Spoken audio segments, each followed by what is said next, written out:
What is up, Dolphins, and welcome to the Dolphins vs. the World podcast. My name's Anthony, and I'm joined by co-host Chase today. And first off, before we get into anything, welcome back to the channel. If you're new and this is your first time, welcome. We're so happy to have you here. If it's not your first time, welcome back. Be sure to give this video a like, share it with your friends and fellow Dolphins, and if you're not already, subscribe to the channel.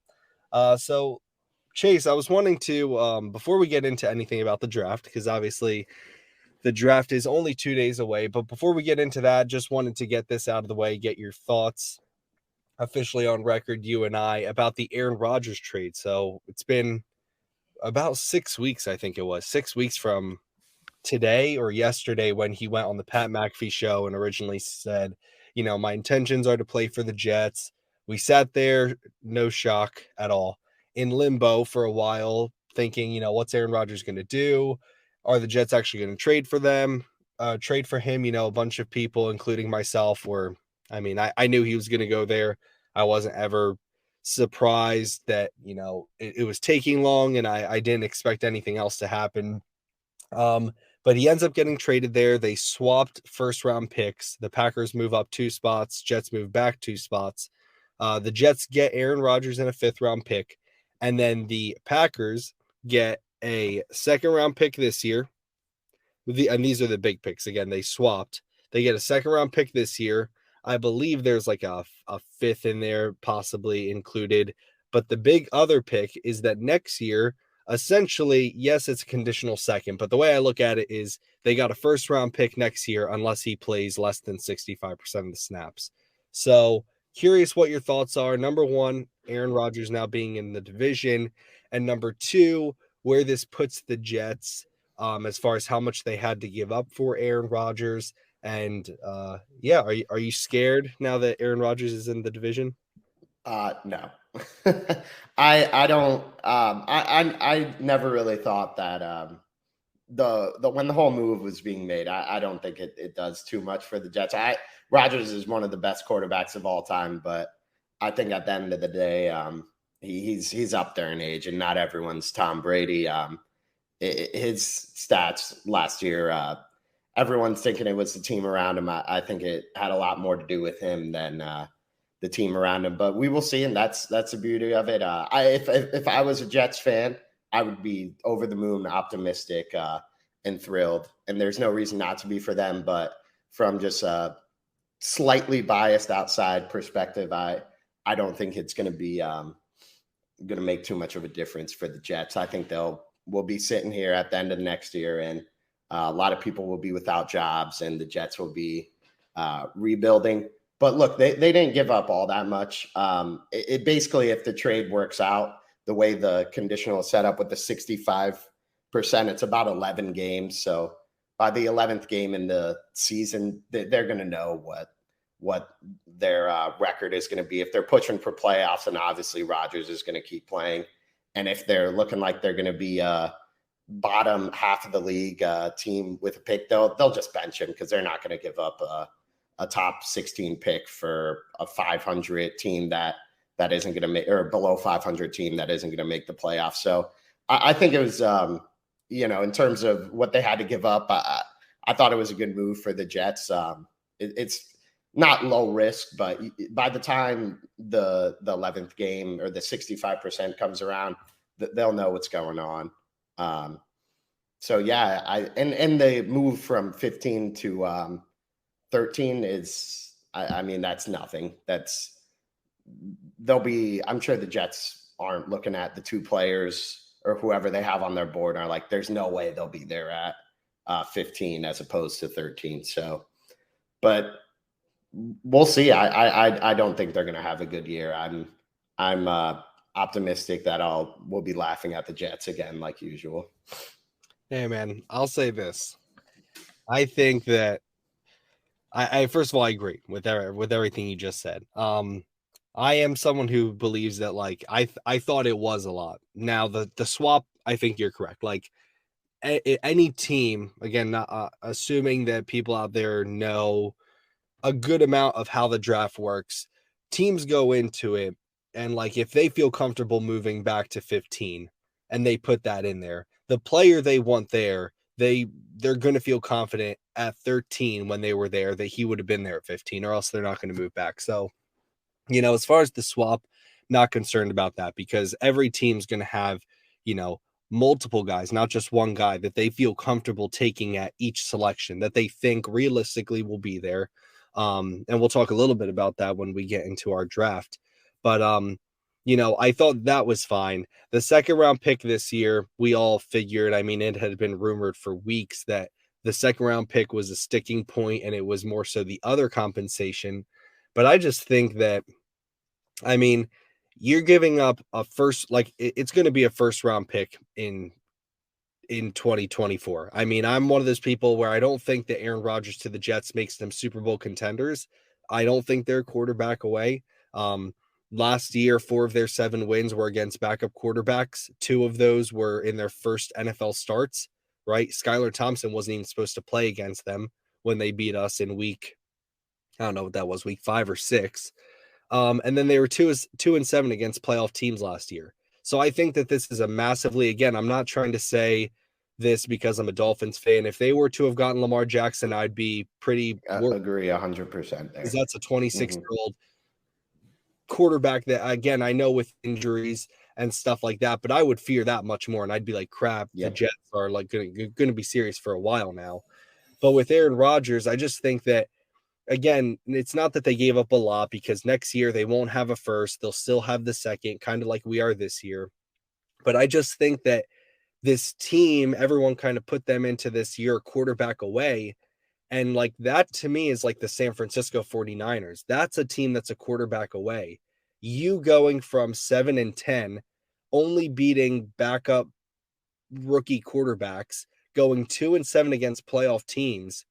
That doesn't scream to me we're a quarterback away. Aaron Rodgers going into a much harder division.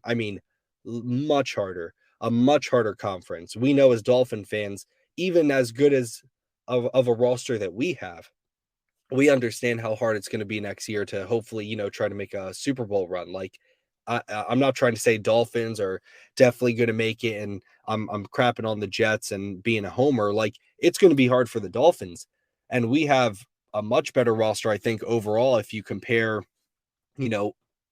position by position. And I just look at, again, the quarterback they got. You got a 40-year-old quarterback that just not a fan of him as a person, definitely as a talent, one of the greatest talents we've ever seen at the quarterback position. But I just think that you're getting a guy that always, year after year, chokes in the playoffs, and you're putting a lot of pressure on him and the young roster. Like that's another thing we forget. The Jets roster is talented, but man, they're young. They haven't even come close to being around the playoffs. And now all of a sudden, because Aaron Rodgers is there, their expectation is we're going to be on prime time, like every 3 weeks. We're going to be expected to go to the Super Bowl. That's a lot for Robert Saleh. I think it's a lot for the organization as a whole. And I just, again, I'm happy as a Dolphin fan. That's not me saying it because I'm really scared, actually. Again, if this were Lamar Jackson, different story. Even Derek Carr, different story because the projection of them long term.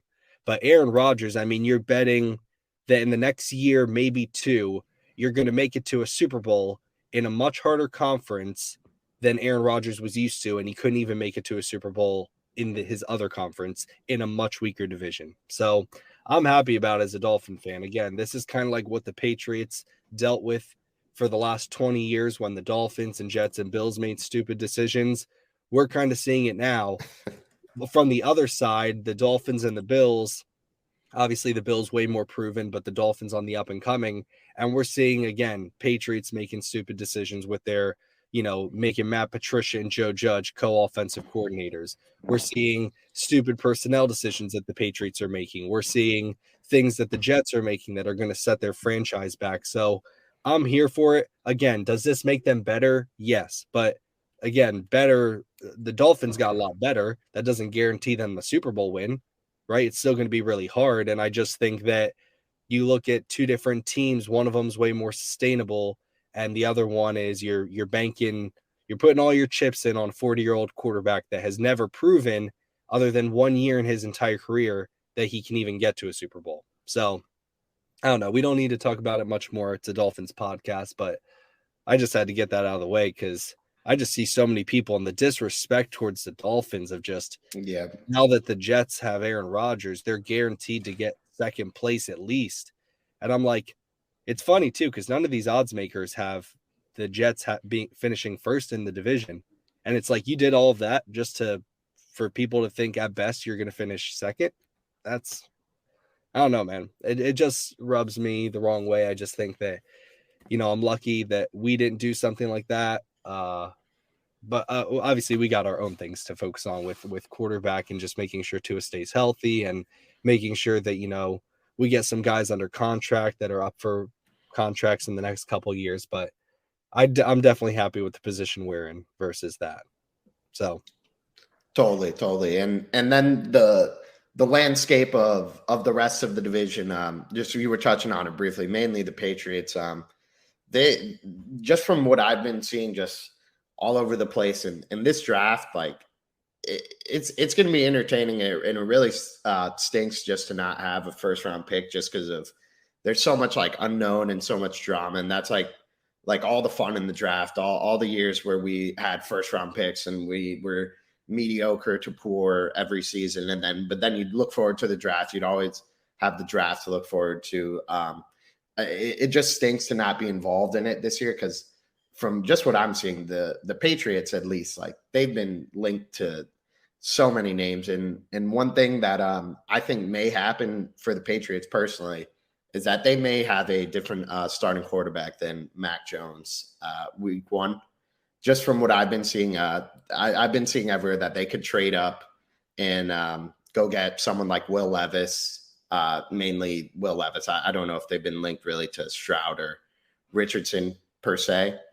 But if they get Will Levis and then already the Patriots for the long-term future, they would be in a better position than the Jets, I would say, because it's pretty crazy to think that the Jets all of a sudden are going to it's going to click. It doesn't really happen like that. You see all these teams in year to year, like the Colts got Matt Ryan, Phillip Rivers going, I believe it was the Colts as well. Like, it's very rare where the 40-year-old quarterback goes to a new team and all of a sudden it works. I think a lot of people are having recency bias with just how it worked with Brady. But again, we will see. And I am excited for the draft, even though we don't have too many picks. We don't pick day one. There are some rumors that we may trade in to the first round. What have you been hearing about that or think about that? Would you like to see that? Would you not like to see that? What are your thoughts?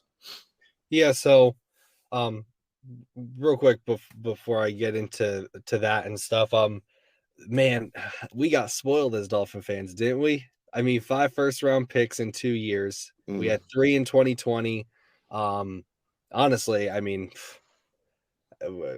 we didn't really make the most of it, if I'm being honest, between Austin Jackson and Noah Benogany. But in 2021, we definitely did. I always consider Javon Holland a first-round pick. I don't know why, but like he's just so damn good that I forget that he was a second-round pick. But no, we got spoiled. And for the last 2 years, like I'll say it, I'm not a fan of this F them picks. Like for certain players, I'm all for it. Like the Tyreek Hill trade, you won't hear a peep out of me at all. Jalen Ramsey, obviously that was only a third, but like, I understand we had the tampering. There's nothing we could do about that. I see a lot of people with the hypotheticals. Well, what if we never tampered? Well, that already happened, so we're not going to have that first. But you look at that in the Bradley Chubb trade, the Dolphins were originally going to have 2 first-round picks this year. One of them, again, got taken away, which was our pick. And I believe based off where we where we were placed in the whole entire outlook of things, we would have been pick, I think 17 through 20, somewhere in that range, the high teens. And with the Bradley Chubb trade, the pick we gave up was now pick 29. That was the San Francisco 49ers pick. And so I don't really want to focus on the tampering pick because, like, again, that's just, it happened. But like, I see a lot of people out there that, are asking the question, would you rather have picked 29 or Bradley Chubb? And, we're going to have to see in Vic Fangio's defense. I think that him and Jalen Phillips can be very dangerous. But like, Calmy is one of the people that I mean, I would love to have pick 29 if I'm being honest. I mean, it's not that I hate the Bradley Chubb trade. It's just knowing what you could have done with just that 29th pick. I mean, we're all sitting here, we're being like, man, imagine if we could get a Jahmyr Gibbs or a Darnell Washington or, you know, X offensive lineman. And it's like at pick 29, you wouldn't have had to worry. You wouldn't have, because the Dolphins don't really have that many needs. And you could have sat there, picked 29, and said, you know what, Jahmyr Gibbs will probably be here. And if he's not, we'll move up 2 spots and give up like a third rounder next year or something, or maybe our third this year. And we'll go get a Jahmyr Gibbs, or we'll sit pretty at 29 and get a Darnell Washington. And, you know, in the second round, we can get our offensive lineman, and then third round, a running back, you know. But, you know, it is hard. It is hard when you are a team that for so long, like you said, I think you worded it perfectly. For so long, we had so many picks, but it felt like it didn't really matter because it was more so just building the foundation. And now that we are, I think, a team that is primed to compete in the AFC, like seriously compete for a Super Bowl, you know, again, like, man, a first round pick this year would have been great. Again, what the flexibility of what it would have allowed us to do.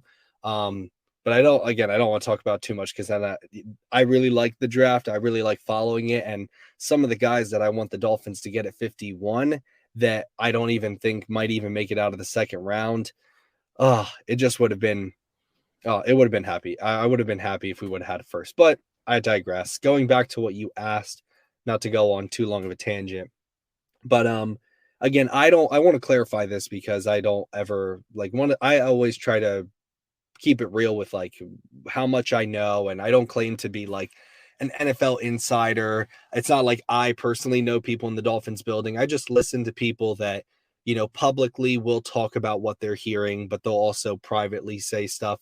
So I only say stuff that I've privately heard, or publicly heard from people, again, that I know, I trust, know what they're talking about, have inside sources. So as far as, trading up into the first round, you know, I personally, even when I heard that, that's not even something that I had to listen to, you know, other people discuss. But like when I heard the Dolphins move up into the first round for a running back, it just like, to me, I don't think that's going to happen at all. And the reason I say that is because the name it's linked to is Jahmyr Gibbs.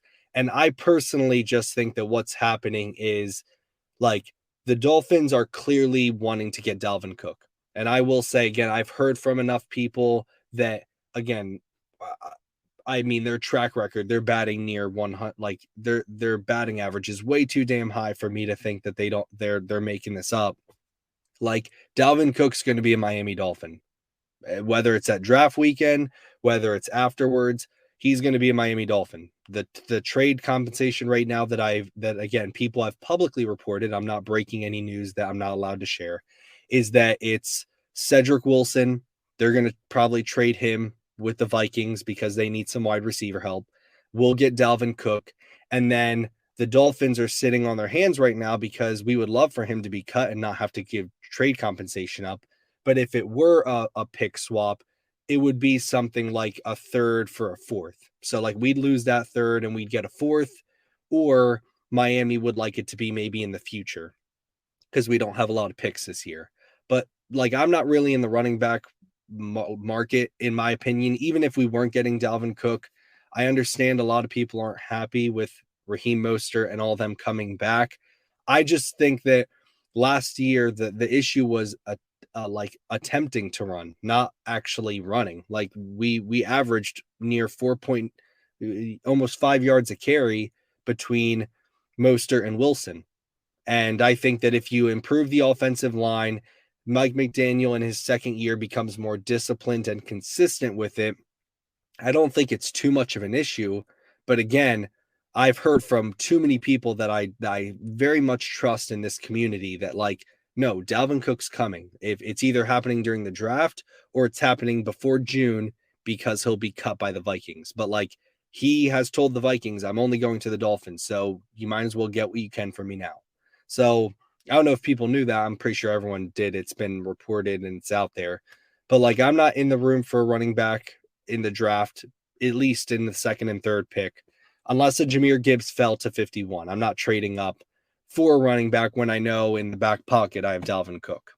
Now, at 51, the only name that I've heard that the Dolphins are, this is someone that realistically could be there at 51 that I know the Dolphins like, is Matthew Bergeron. And this is a guy that, I mean, my goodness, put me on the list of people that would absolutely love Matthew Bergeron if he's a guard. Now, he's technically listed as a tackle out of Syracuse. He's like 6'5", 322, something like that. And technically, again, listed as a tackle, but there was a report that came out, I think it might have been from Barry Jackson, that said that like they view him as a guard. And thank God they do, because this is a guy that, again, you plug in between Teron Armstead and Connor Williams at left guard, and you have an entire offensive line from left to right guard that is solidified. I mean, Matthew Bergeron seriously could come in perfect for this scheme for zone running and would plug in perfectly day one, phenomenal left guard. Now, the issue is that a lot of people are going to view him as a tackle, and his footwork, his fundamentals at tackle are just, they're not there. It's going to be 2 to 3 years before you can realistically rely on him there. But we've seen the unconventional thinking. They've moved Connor Williams to center. They moved Robert Hunt to right guard even before McDaniel came here. They're not afraid to move guys from positions of where they were drafted at. And so I think that Matthew Bergeron at left guard would be a phenomenal pick at 51. We'll talk a little bit about it as we do our mock draft, but that's a name I'm hearing. I've heard they really like Tucker Kraft, who's a tight end. He's my tight end 5. And then my tight end 6, Brenton Strange, is a guy that we saw all the pro day stuff of when Mike McDaniel was there and they were chatting it up with him. That's a guy realistically could be there at 84 that maybe not necessarily is as ready right now. But again, I don't want to get too much into it because we'll do as we do the mock draft. But that's another guy that at 84 could be an opportunity or could be a realistic possibility. So we'll see. I've also heard defensive tackle because of the whole Christian Wilkins thing. You know, if a guy that's supposed to go in the first round falls to 51, that's a must pick. Chris Greer is going to take best player available. And, you know, would I want that? Not really. Just sign Christian Wilkins. He's done everything the right way. I think it goes a long way to sign people who do it the right way, are leaders in the locker room, good members of the community, players like him, fans like him. You don't let those players walk. So I wouldn't worry about defensive tackle, maybe with depth, you know, maybe in the 3rd round, depending on the tight end class that's available, or in the 5th.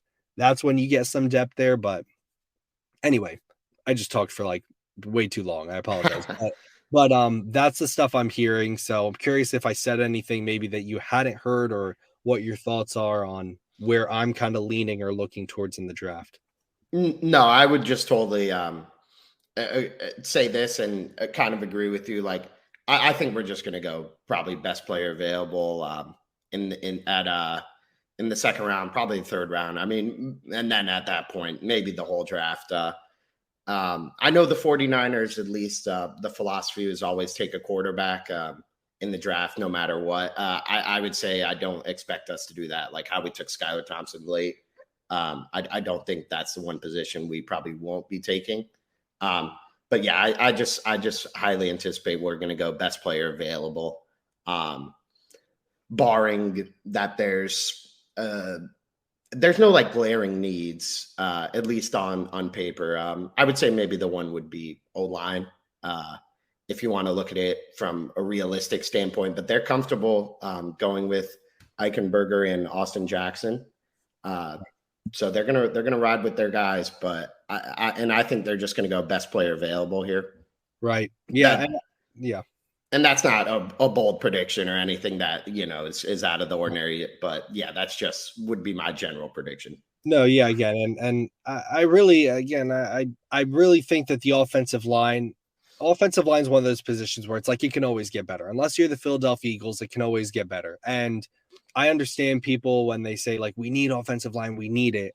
But the fact that Brandon Shell and Cam Fleming are out there, the fact that Robert Jones last year at left guard was actually pretty good. Like, I really don't think it's that much of an issue. I would like to see it addressed, especially if a guy like Matthew Bergeron is there, someone like that. However, again, tight end, there's certain tight ends that I would pound the table for, or I'd, run up to the podium if they're available at 51.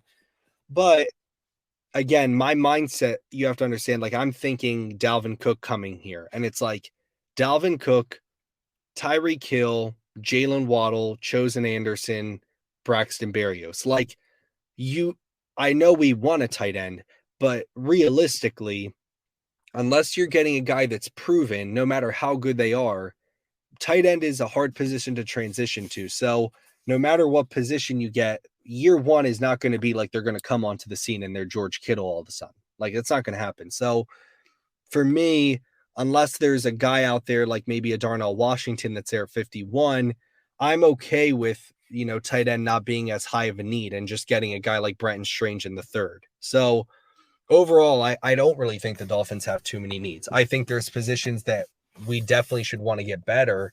But when you talk about like other teams that are like, I mean, man, they need a running back or they need a wide receiver. It's like, we don't need anything, but there's definitely positions that if we improve, just take us over the hump and bring us to that next level. So let's get into the mock draft. I'm going to try to share my screen real quick. So tell me if you can see it like as I move and stuff. So here I have the mock draft network. Now, here's the thing I don't like about mock draft machines is every team has a different big board. So this is essentially if you took Chris Greer and put him in the Los Angeles Chargers room and said draft, and he's like, well, this is different than how I view these players. And especially with mock draft machines, like, there are players on here that, again, it'll look like a reach, or because of the simulation, they'll go way earlier than they should. Like Will Anderson. Will Anderson is not the number one overall pick for everyone. And I can promise you, like, there are a lot of teams that, even if they had a chance between him and maybe someone like Jalen Carter or Tyree Wilson, they're not taking Will Anderson. So it's like, this is what's hard about mock draft machines, is that you're kind of just, you're there for the ride. You don't have much say unless you do every pick on your own. But I just, real quick before we get into it, if you could see my queue right on the side, and these are just picks that, these are players that obviously are considered, they're high up on my just, I don't have a big board like 300 players like a Kyle Krabs or something like that. I aspire to one day be that good at it, but these are just players that I know, that I've watched, that realistically would be there possibly at 51. Some of them definitely wouldn't be, but these are just some players that realistically could be there at 51 or 84. And I would give them serious consideration of wanting to draft them. So I put them all on here. I'm just going to hit start draft. It'll automatically go to our pick at 50. It says we have pick 52. I thought we had pick 51. That's what I'm saying. It's because I think it's because we have the forfeited yeah, as well. So I think it still is 51. Yeah. Right. So that's what I'm saying. So it's kind of hard to go exactly off this. Now, let's talk a little bit about this, because based off of my queue, Trenton Simpson is technically the pick that we should take, because that's BPA. Mm-hmm. I believe. So if we go over here, actually Darnell Washington's technically BPA. This queue is just based off of who I added when I added. But like Darnell Wright. Yeah, he's you know what I'm saying? It's like Darnell Wright. I mean, there are some teams that are going to view Darnell Wright as the best tackle in this class. Yeah. I don't view him getting past, I don't know when the Steelers pick. The Steelers need a right tackle. So it's like he's not falling past. So, I could, again, if this were real, I'd be like, oh my God, you should. Yeah, I'd be saying, let's move up a couple spots, make sure. Bro, you know what I mean? So it's different. Again, I'm not just going to go off of it and be like, this is real. Like, I'm going to try to be realistic. I don't want to get Dolphin fans like super hype about something that probably might not happen. Like, realistically, guys that are here that I think, again, crazier things have happened. Let me pause draft too, because they time us. I'm like, yo, chill. It's just like, we're just doing a mock draft. I don't know why I'm getting timed right now. I guess it's like practice if you're an NFL GM and on the weekends you're practicing on the mock draft network. Anyway, So realistically, guys that are here, this is my cue. But best player available that's on here would be either Darnell Washington or Trenton Simpson. Now, Darnell Washington is a guy that I think, I mean, you need an offensive lineman. He's as good of an offensive lineman at blocking. Pass game needs some help because he's just a little slower, but he's also 6'7". And I think you add him with with Tyreek Hill, Jalen Waddle, the speed we got, Dalvin Cook. I mean, if he's there, he's a guy that I would actually trade up for. Like if he's there 10 picks before, say at pick 40, I would trade up to get him personally. Now, there are going to be some teams like the Patriots that I would assume love him because he's Gronkowski 2.0 as far as a prospect. I'm not saying he's going to be Gronkowski, but there's also a lot of teams that I could imagine don't like him because if they just need a pass catcher tight end, he's not the guy because he's not the best in that area. So like realistically, I could see him being there in like the 40s, but also I wouldn't be shocked if he went like in the first round before pick 25, you know? So he's there. I would say that realistically, it's probably going to be someone like him or Matthew Bergeron, maybe at 51, or Sam Laporta. That's another guy. He's my tight end 3, I believe. He's tight end 3 or 4 for me. So what would you do? I would say probably realistically, it's going to be Darnell Washington, Matthew Bergeron. Again, I don't know where Matthew Bergeron's even listed on here, but like Matthew Bergeron's listed 62. If you view him as a tackle, yes, but if you view him as a guard, I mean, he's much better than that, in my opinion. So for me, like, what are your thoughts? For me, it'd be Matthew Bergeron. Again, Darnell Washington realistically could be there. If he is, that would be the pick. But realistically, it'd probably be Bergeron or Sam Laporta and maybe Darnell. So Darnell's there. What's your thoughts on it between those 3 players or maybe another player that I didn't mention? Yeah, I would. I'd probably go with either Bergeron or Laporta. I just think Laporta is a little more polished at the moment than Darnell Washington. Like you said, he's a prospect. He's a project. Right. Right now, and that's not a bad thing or anything like that. But the thing with tight ends is they're just like, at least right now for the offense, we just need them to block.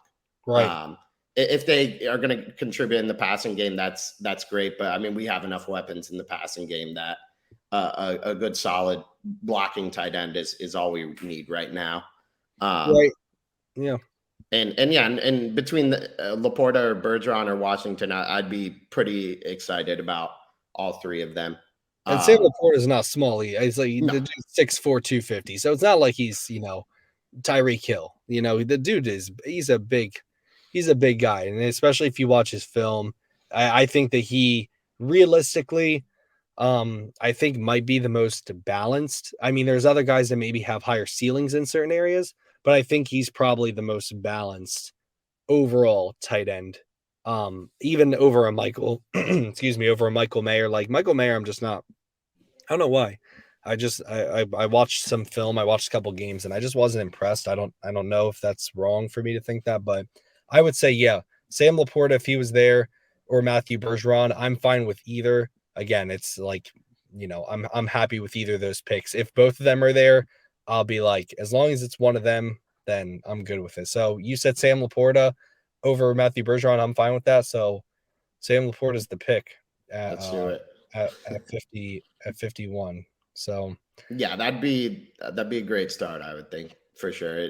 All things considered, with the forfeited picks and everything, I'd be like, you know what, this was still a decent draft if we got him in the second round there. All right. So now we're at pick 85. And again, this is where it's like, y'all, Trenton Simpson is not Still going there. to be there. No. Now, again, I could sit here and be like, Trenton Simpson's available. But it's like, I want to try to create something realistic for the fans and for myself, because if Trenton Simpson were there at 84, I will give one random person who listens to this and reaches out to us $100. Like Trenton Simpson's not going to be there at 84. It's that simple. I mean, he's arguably the best, if not the second best tight end. It's like saying Jack Campbell. They're very similar. So he won't be there. Let's see. We addressed tight end with our first pick. I would say, this is why it is kind of hard with offensive line because, you know, the talent that's going to be there in the third round isn't as good. But I got a guy here, Tyler Steen, tackle out of Alabama, left tackle. Again, guard is an easier transition, so I wouldn't be shocked if they brought him in, put him at left guard, and, you know, told him whenever Teron gets injured, we're going to swing you out. I mean, he was a transfer, came to Alabama and won the starting job. So he's good, needs help, obviously. That's or else he'd be in the first round. But, you know, I think this is a guy that realistically would be there at pick 84. It's not like he definitely won't be there. I think he could realistically be there at 84. I'm not even sure where they have him listed. Again, this is why some of these mock drafts, or some of these big boards, like he's ranked 120 on here. So technically it looked like a reach if I took him at 84, but it's like, I think most people view him as a early third round, mid third round pick where we're picking. So, you know, what are your thoughts? I also know this is a name that I've heard, DeMarvion Overshone, is a linebacker that, again, we're forgetting Vic Fangio might be pounding the table too. So I would say, since we already got a tight end, Bretton Strange would not be on the board anymore as far as a realistic possibility. This might even be a pick that we don't have, right? Yeah. This might be a pick that we don't have because we traded for Dalvin Cook, maybe. And they see a guy right there. Like if they see Davon Achane or they see a tight end fall and they're like, hey, we would take him. They might trade right there and we might be in the fourth round instead. But again, assuming we have it, I would say for me, it'd be between DeMarvion Overshone and Tyler Steen. Dayon Henley, the NFL's much higher on him than other people are. He'll be gone by probably 51, maybe. So I don't know why he's still on there. But I would say Tyler Steen or DeMarvion Overshone. Do you think we should be addressing linebacker, or would you go offensive tackle here, or guard technically with Tyler Steen? I would go linebacker personally. Like you said, there's some good tackles still out there, like Shell and I can't remember the other name you mentioned, but there's still some good tackles out there. And Vic Fangio, we gotta keep the man happy. So let's take a linebacker. Oh yeah. So we draft DeMarvion Overshone. And then now, again, not to be disrespectful, but it's like we're in round 6. This is where you just take best player available, guys that you think could help as camp bodies. You know, again, if we wanted to go specific positions, it's like we got some edges here. I mean, ultimately, at the end of the day, this is again, depending on what happened with Dalvin Cook, this could be where you get another camp body at running back. This could also be, you know, offensive tackle wise. Again, I don't know what you're going to get here realistically. That, you know, I don't do enough draft stuff to know hidden talent you're going to find here. I would say maybe interior defensive line. If you're able to find someone like that here, you know, that'd be a good pick to make. Essentially, I don't think we need to necessarily find a guy because, again, no offense, it's a 6th round pick. So I think realistically, once the Dolphins get in this position, if it went the way we did it, you know, again, we got Sam Laporta, we got DeMarvion Overshone. That's a good draft. That's a totally. Linebacker that developed after 1 year, can replace Jerome Baker, and that's a tight end that day one is probably your tight end one. But you know, you look at his development after a year with John Embry, and I mean, look out. So realistically, again, you're telling me as a Dolphin fan, you get Sam Laporta, DeMarvion Overshone, and Dalvin Cook, and you're not happy. You know what I mean? So I really don't think you need to worry about the 6th and 7th. That's going to be players that there's no way you and I can know who they're going to take. If I was that good at evaluating 6th and 7th round talents, I'd have a different job. Right, exactly. Right. So that's what I'm saying. Like, I don't know. I'm not going to sit here and pretend like I know. I think that you're going to have 2 picks, round 2 and 3. Try to find best player available between linebacker, offensive lineman, and tight end, unless a crazy like Jahmyr Gibbs or crazy defensive tackle falls that like you never thought would be there.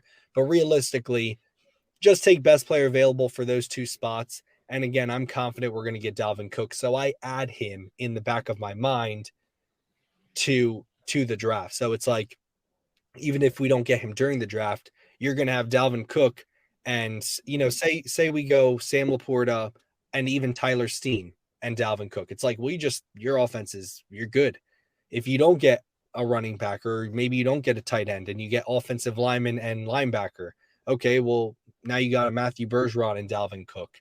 And tight end, maybe you do next year, right? Because you don't necessarily need him as much. So there's lots of ways that they can go for sure. And I think that as Dolphin fans, it's going to suck not having a first round pick, but just know that there are a lot of good players that we can still get at 51 for sure. Mhm.